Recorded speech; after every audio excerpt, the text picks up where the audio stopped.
consciously draw on that? I don't write consciously about a subject. I really write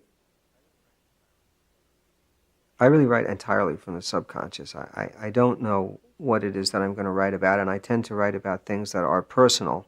I feel that these feelings and these attitudes emerge naturally from the songs, and I don't aim to get them.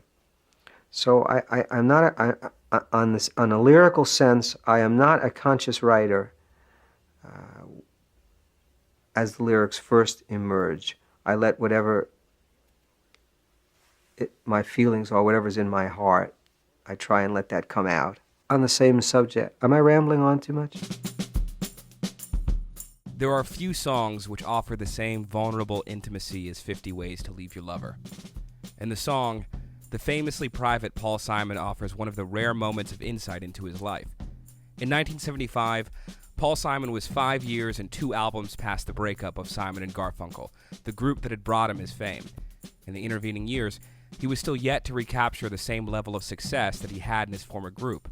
Spoiler, he does. But at the time, that wasn't a given. More importantly for the song at hand, he was also in the midst of a divorce with his wife at the time. It was this period in his life, with the chaos and loss from a divorce and pressure for an upcoming album, that while waking up in his Central Park apartment led him to write the opening lines of 50 Ways to Leave Your Lover. The problem is all inside your head, she said to me. There are countless songs about breaking up, falling out of love, and the aftermath that follows. It's an inseparable part of the human experience, and as such, has been a staple of songwriters throughout history. But 50 Ways to Leave Your Lover chooses a unique way to convey that message: the use of a third party. While these opening words come from Simon, they're really sung from the perspective of another woman. The song portrays a conversation between Paul and the unnamed woman as they discuss his options on how to get out of his failing relationship. In the song, Simon is conflicted and struggling to be free of that confliction. But while we hear about him being in pain, the conversation doesn't have the emotion we would expect from its context, and rather comes across objective and logical. It feels simplified. But the song still feels emotional. So if not from the words, where does the emotion come from? Here's Grammy Award-winning producer J.J. Blair for context. Real jazz chords, 13s, flat 9s, flat 13 actually, probably a diminished in there somewhere, or at least a half diminished. And so it's giving the melody, which is a complex, it's a happening melody that goes on a journey. It just gives it this bed of something really interesting. But then I think the chorus is just 1 3 4. It's like dominant 1 3 4. And it keeps moving in sort of an uncomfortable way, So you're having this uncomfortable conversation with the person you're about to break up with. Whether in Simon and Garfunkel or in his solo work, Paul Simon wasn't known for overly complex production. Even with that in mind, 50 Ways to Leave Your Lover is particularly sparse, built mostly around a Marshall-inspired drum beat played by the prolific studio musician Steve Gadd. The drum beat you've been hearing in the background, that's the beat. Steve Gadd orchestrates his drums like he's composing a melody. The style for many drummers of his era was to play with a chaotic and reckless abandon, a frenetic pushing of physical limits. Gadd's style was the opposite. If drummers like John Bonham and Keith Moon were more like hurricanes, forces of nature, Gadd played more like breeze skipping across water.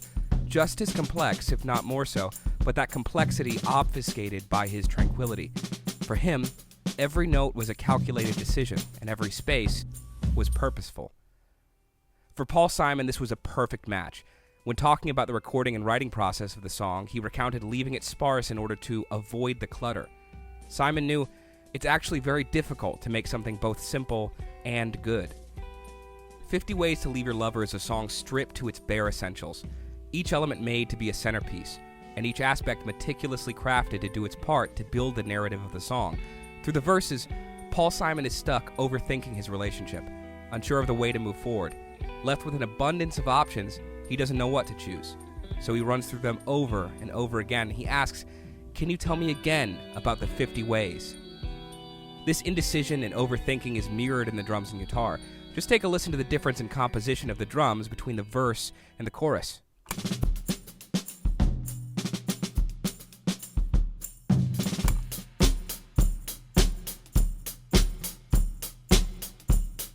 Here, Steve Gadd switches from a linear drum beat, a style of drumming where the drums are hit non-simultaneously, with little to no components overlapping, to a very typical rock groove. Interestingly, the first note is led with his left foot, typically the weakest and least utilized for most drummers. That first note, that's not being played with his hands. He's quite literally starting off on the wrong foot. This has the effect to show how unsure and conflicted Paul is feeling in that moment, leading into a chorus which responds to that overthinking with a simple drum beat and a simple answer. In other words, the problem entirely in his head. And the line which directly follows, the answer is easy. There really aren't 50 ways to leave your lover. In the end, there's just one: to leave.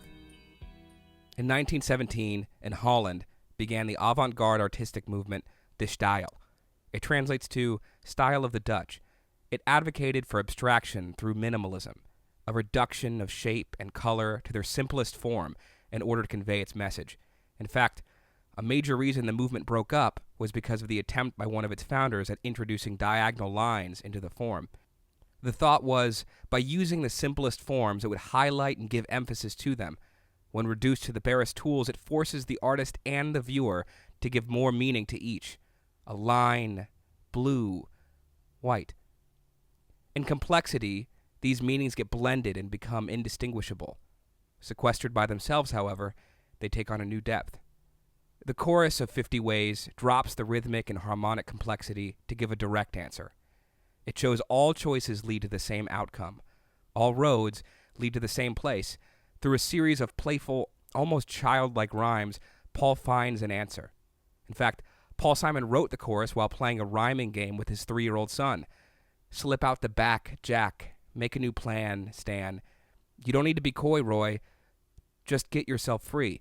50 Ways to Leave Your Lover takes just shy of 3 minutes and 40 seconds to walk us through heartbreak, turmoil, and shows us by stripping away the superfluous elements, breaking things down to their simplest form, how he overcame them. A quote often attributed to Mark Twain, "I didn't have time to write you a short letter, so I wrote you a long one." Capturing a moment in detail is hard. Capturing that detail in brevity is much harder.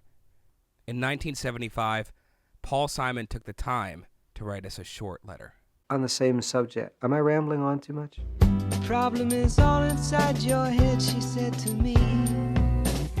Thank you guys for watching the video. This is a little different than what we typically do here on the channel. I don't know how much we'll do it in the future, but I had a lot of fun delving into it. Please let me know if there are songs you want me to hit in the future or artists you want me to do in the future. Me and Andy are down. I'd love to make this a normal thing. And for our members on Patreon, they actually got a sneak preview before this video dropped. So if you want to go on there and support the channel, support us, and appreciate good music, go on there, link in the description. Thank you very much.